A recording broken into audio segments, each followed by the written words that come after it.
Hello, my name is Dr. Phil Winder and I'm the CEO of Winder.AI.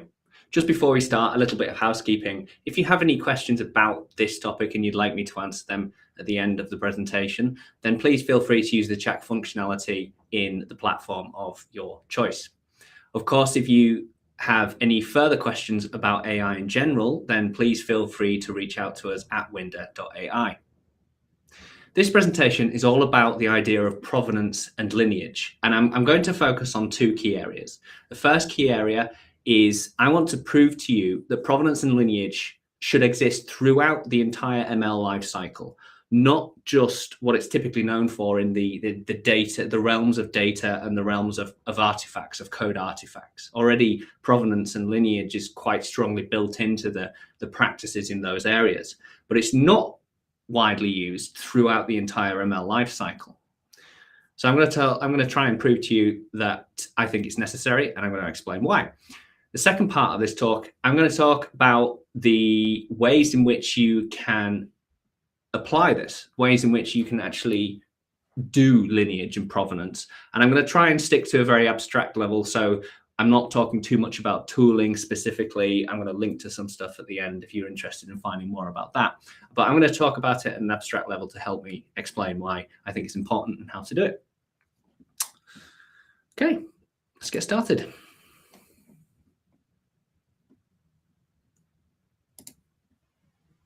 Okay, so let's start with why. Why do we need lineage and provenance? I'm just going to walk through a couple of use cases, or in fact, these are a set of questions that I have come across in my work. They're either questions that clients have asked me, they're questions that have been asked to one of my colleagues, or it's maybe questions that we've asked ourselves, but they're all real questions that we've actually asked in the past.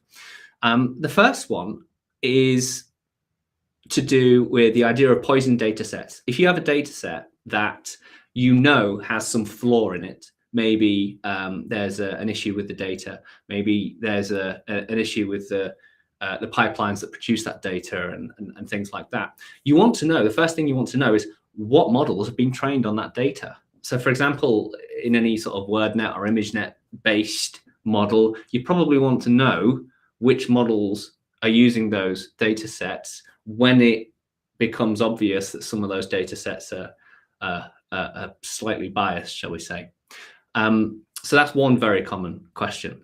Another one is, why did a particular model make a bad decision? And specifically, which thing or which set of things created that bad decision? Which model, which data set, which training run, which person potentially?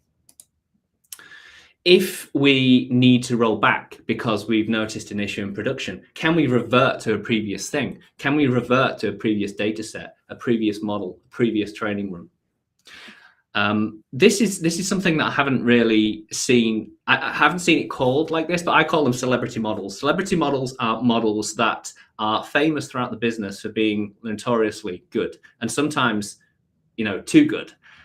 So the obvious question there is, why was that particular training so good? Like, what is specific about that training that made that model so good in production? Was it the data? Was it labeled really well? Did it have a lot of training? Maybe it was a seed. Maybe it was just a random seed. Even more questions. Why? And another common task is to bootstrap the development of a new project based upon a previous project.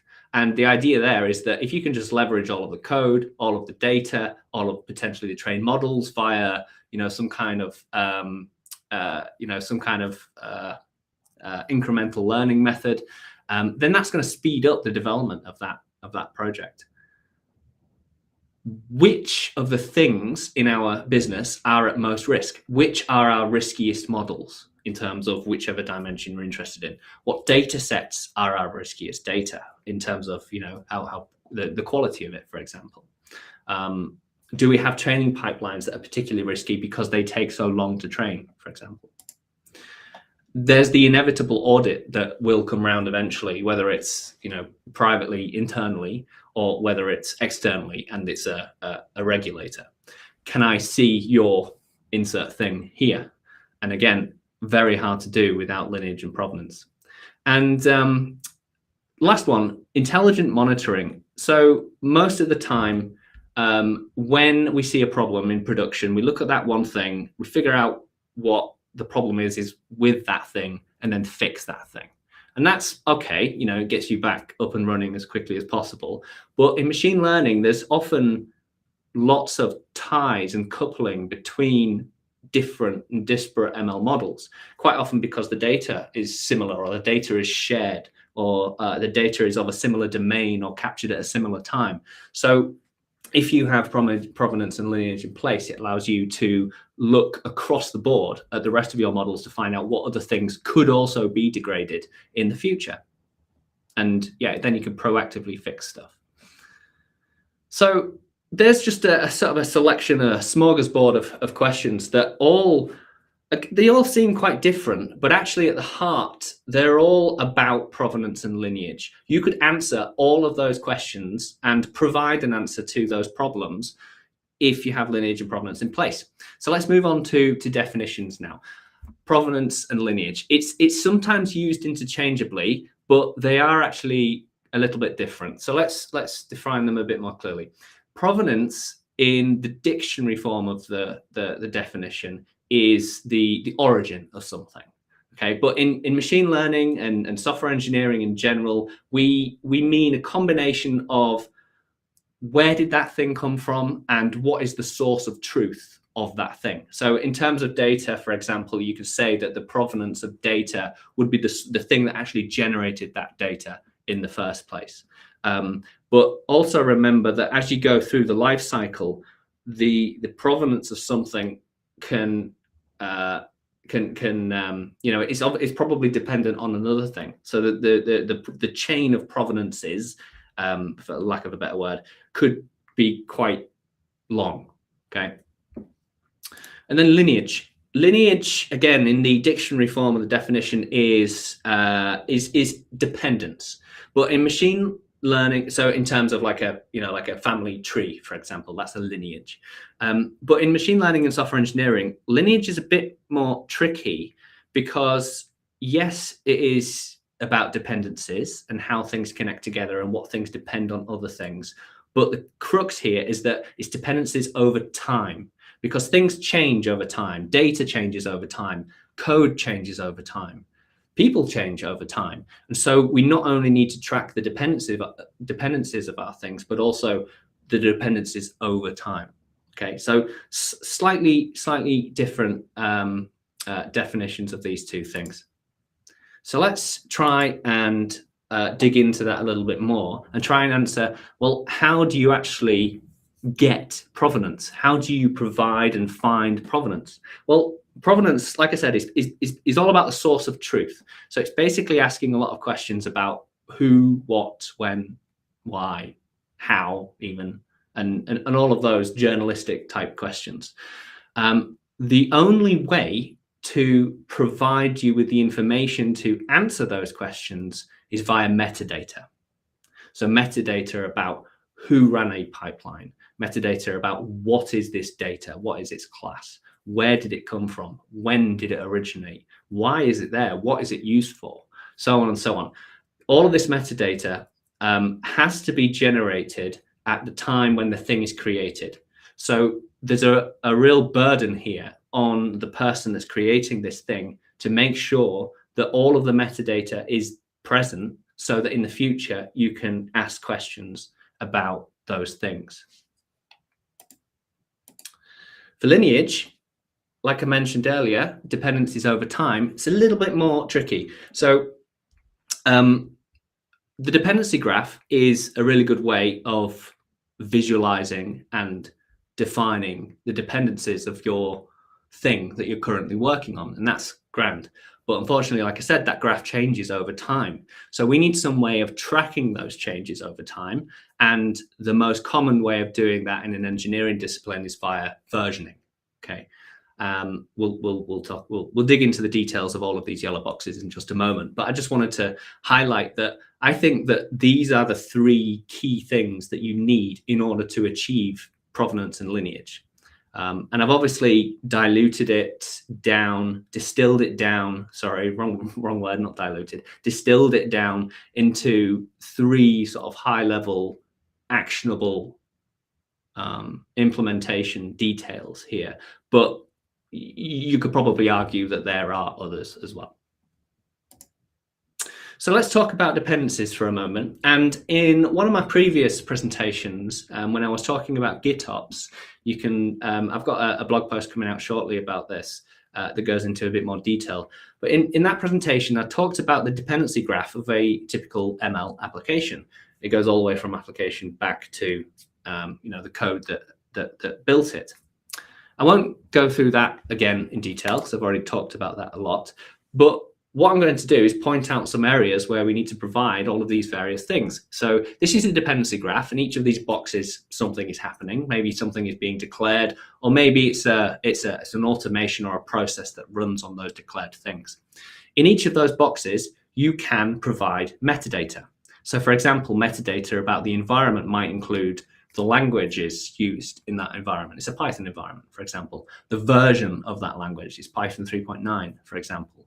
The OS, the libraries that are used, the log4j versions that are used, and various other bits and bobs that you could extract from that environment to represent in metadata. The build process, again, is like timestamps, obviously. Like, who actually kicked off the build process? Was it an automated build process, or was it manually triggered? How was it triggered? That's what I'm trying to say. What things were included in that build, and so on and so on. So that's just a few examples of metadata there. We've also got the dependencies, which are represented in the arrows, the links, the edges in this graph, and these define the dependencies between 2 things.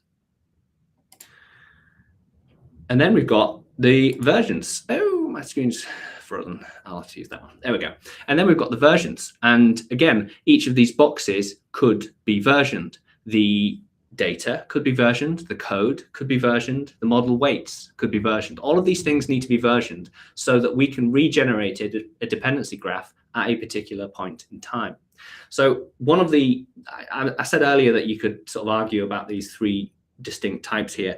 And one arguable point is that you could version the dependency graph itself. So you could have a immutable static graph that doesn't change, and you version the whole thing.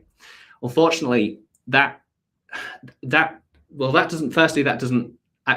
don't see that in industry at the moment that often. And the reason why is that it is quite hard to package very disparate things together. So imagine you've got some code here, and you can quite easily version that code in a variety of software. But then you've also got to version data. And it's quite hard to version those 2 things at the same time because they're different sizes, different shapes, different formats, and the underlying storage mechanisms just don't make sense for those 2 things. And therefore you end up with these 2 disparate systems, and therefore you have to have some graph overlay anyway, and therefore you end up with the independence of the graph and the versions. It's not ideal, but yeah, that's I guess the way it is. Okay, so let's dig into one of these boxes now, the metadata. So what examples could we provide to answer all of the questions that we had at the start? And what are the different types of metadata that you see?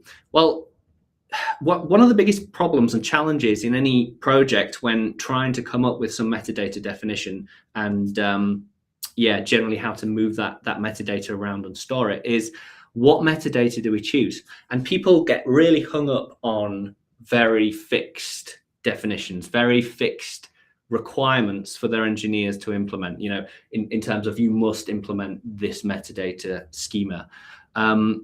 That process takes a long time to get right, and you're missing out of the benefits of using metadata in the meantime. So I'd recommend just do it, just get started. It doesn't really matter what it is, as long as you can sort of version your metadata schema in some reasonable way, then it doesn't matter.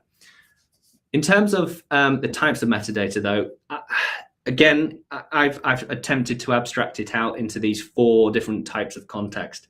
You have metadata that is business related, technology related, related to the domain, and related to the governance of the things. So, business context. The business context includes things like who was what person, what system, when, the timestamp, obviously, where, which region is this in, what environment, how is it manually triggered or automatically triggered, and why was it triggered, or was it via a webhook or something like that. So all sort of very sort of business processy related things. Then we've got the technology context. We've got the type of thing. What is this type of thing that we're currently looking at? You know, what is that box that you're currently looking at? Is it a data? Is it some code, etc., etc.? Is it an artifact? Then you've got like hyperparameters of the thing. So it could be like literally like the machine learning hyperparameters of the training run, of the experiment that you're performing. The hyperparameter could be the architecture, it could be the algorithms used, things like that. In terms of development, there's all sorts of interesting information there. Languages, frameworks, library versions, etc., etc. Where are those things executed? Which environment are they? Was this execution in dev, or was it in staging? Was it in prod? What hardware was it using? Was it using GPUs, CPUs?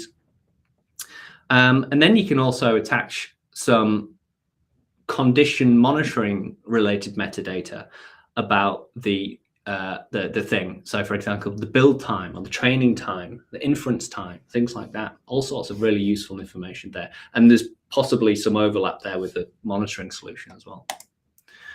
Then you get like the domain context. So this is much more specific to the domain that you're working in. Yeah, like a class of thing. Was it a study? Was it an experiment? What experiment did it belong to? What data attributes is this thing working on? For example, if you're working with data, what specific region is this from? What location? Is it from the US? Is it from a particular geography? Attributes about the model, so like settings, options, filters, thresholds, things like that. And types of data types and formats and things like that. And then finally, we've got the governance context. And actually, this tends to be one of the drivers of the whole project, to be honest, because the need for metadata usually comes from a governance angle, because governance is all about metadata. And if you don't have the metadata at all, then you can't do governance. So again, there it's the intended use. What is it supposed to be used for? Is there any regulatory related risks involved in this thing? Is there PII? Is there bias? Things like that. Can you quantify the stability rating? You know, some kind of rating of the stability of the model or of the data or of the training. Who's responsible for that thing, and who's the owner? Who should we get in touch with whenever we see a problem? Of course, you could extend that list as much as you want, and even then, actually, there's a lot of information just contained within these slides. So I'd probably recommend just starting as simple as you can. Just get away with the least amount of information that you can get away with, just to demonstrate and prove out the idea. It's pretty easy to add things over time. All right, so in terms of dependencies, that's all encoded in the dependency graph. I talked a lot about that in the previous presentation, so I'm not going to dig into that too much now, but if you are interested, look at GitOps and look at the declaration of all the things in order to build the dependency graph. And then we come to Lineage, and I haven't really seen this idea of Lineage spoken about, so I'm going to talk about it. When I think of Lineage, people think Lineage is just one thing. And I don't think it is, because I see different implementations of Lineage, and they have a particular, they sort of fall onto a spectrum that I call the strength of the lineage. And you can either have weak lineage or strong lineage. Technically, they both provide lineage, i.e. you can still, you know, see the the dependencies and the things from the dependencies and the versions of those things. But the way in which you do it has a really important side effect. And the definition of weak and strong lineage, I think, comes down to a question: how easy is it to break a dependency link? So if I can come into your business today and I can do some, lineage testing, lineage pen testing, and I can try and break one of your dependencies, how likely is it to go wrong? If it is likely to go wrong, then you have weak lineage. If it's unlikely to go wrong because you have checks and balances and controls in place, then you have strong lineage. And we can map different implementations of lineage onto that spectrum. So on the way off on the weak side, even past the bottom of weak lineage, is human memory. And every company in the world automatically has lineage in the form of human memory. And that's how many businesses operate. They have, sophisticated, experienced engineers that are able to piece together a complex piece of software to tell you how it links together, what it's dependent on, and which versions work together. And that's how you build a working system. But the problem is, if you just take that person out, if that person goes off sick, if that person leaves the company, then your lineage is completely destroyed. Another form of lineage is in logs or in documentation. So again, it's probably better than human memory if it's documented, or if it's in logs. If the versions and dependencies can be trackable via looking at the logs, then that's certainly better than just being in memory, but still very easy to break because there's no hard fixed well-known versions of things that will make your application work again. You're going to have to pour through all the documentation and do it all manually. Right, and the next box, this is the one that's the most common in metadata. So most clouds, definitely Azure and AWS, they both promote the idea of lineage, but they both promote the idea of doing lineage in metadata. So when they say they do lineage, what they mean is that they put a piece of metadata, attach it into a database or into some tags of that thing, and after the fact, they then link those things together. And I think that is a particularly weak form of lineage because because it's very easy to lose that thing and lose the metadata that goes with it. Even if you separate the metadata out, again, you can still delete the thing that the metadata is talking about, or you can delete the metadata store itself. Okay, so that it's not very defensive. It's still quite easy to break. It's still way too easy to accidentally do a Terraform destroy or something like that, and boom, everything goes down.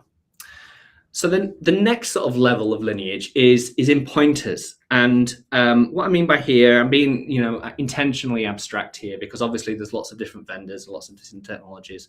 Some of them use pointers and they point from one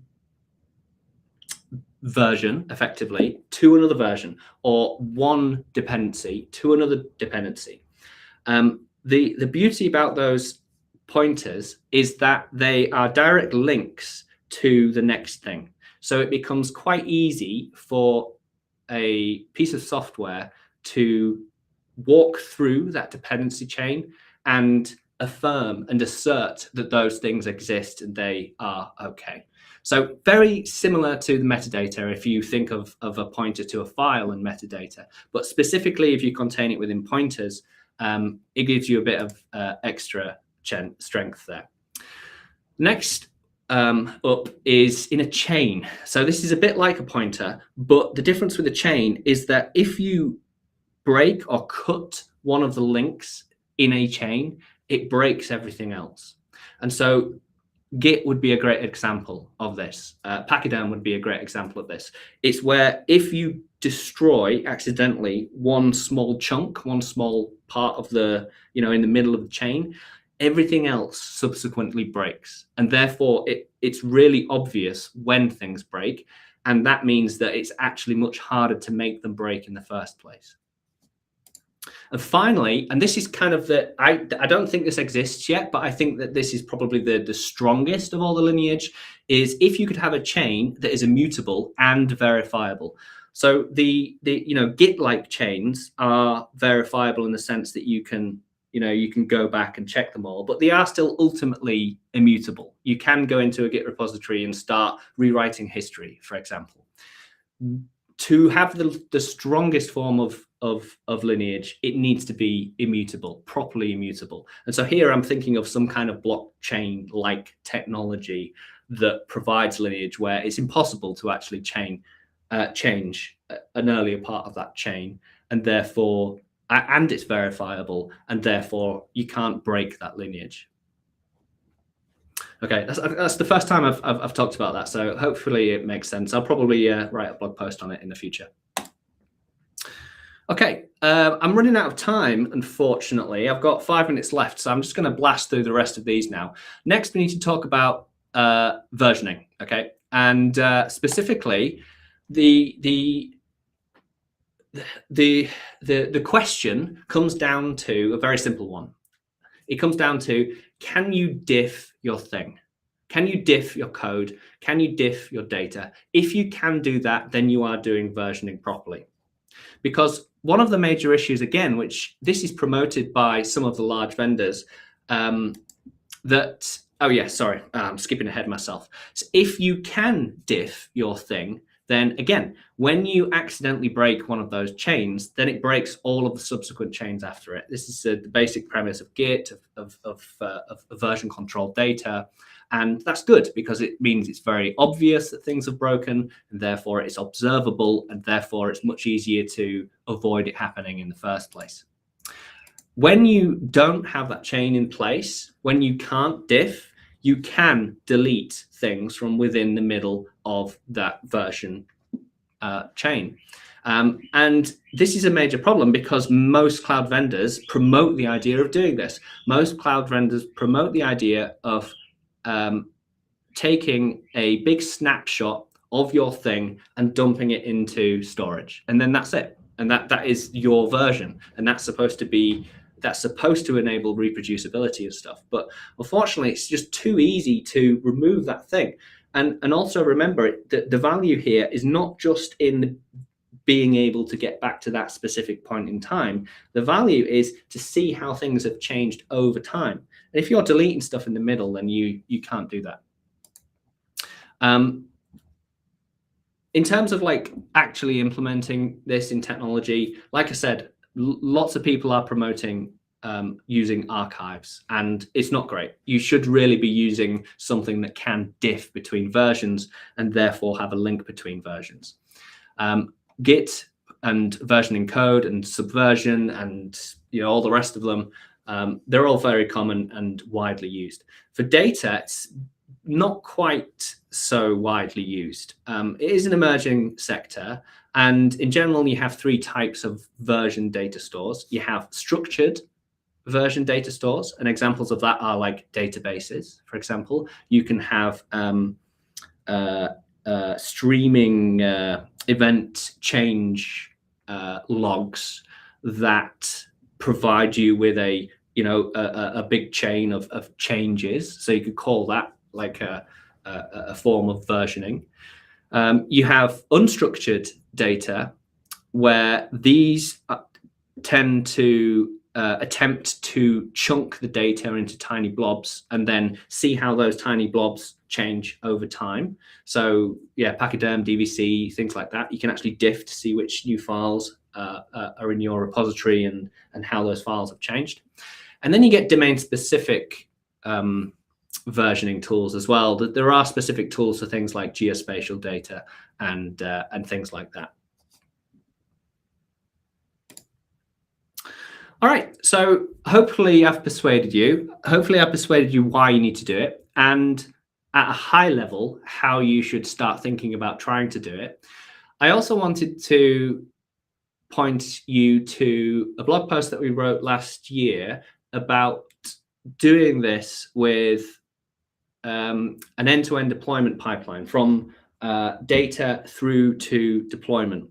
And you can go to the website here. Well, just go to the Winder.AI website and have a look through the blog, and you'll find it. But basically, the idea there is to build a full end-to-end ML workflow with Pachyderm and Seldon. And the way in which we do that is we start off with a version data set, and then we build a set of pipelines that are triggered off changes in that data set to start training the model. There's lots of really cool stuff here. There's training the model. There's an explainability step to allow it to be explained. There's outlier detection and drift training and things like that. And those models all eventually get copied and deployed into production via Seldon Core. And yeah, so this is a simple, almost single tool. I mean, all the pipelines and stuff are implemented in Pachyderm. The only extra tool that we need is Seldon Core to actually do the deployment. But it's a fairly simple setup, which gives you full lineage because we've got the dependencies clearly defined, and Pachyderm controls those so that if you ever break one in the middle, you're breaking the whole thing. So it's very obvious. And they're also versioned because the data is versioned, the pipeline runs are versioned, the deployments are versioned, so you can go forward and backward to any one of those things at any point in time. If you're interested in the implementation, then yeah, check that out. There's code. I think the code is in the Seldon repository, I believe, so you can try this out yourself. And there's a video to go with it as well to talk a lot more about this in detail. Okay, well, that's it for today. My name is Dr. Phil Winder, and I'm the CEO of Winder.AI. If you need any help on any of your projects, then please feel free to reach out to me at phil@winder.ai. And of course, check out the events page to have a look at some of the other topics that we have coming up in the future. We are trying to do one of these once a month, and I hope you're enjoying it. Yeah, let me know if you've got any questions, and I'll let you go. So thanks a lot. Cheers. Bye-bye.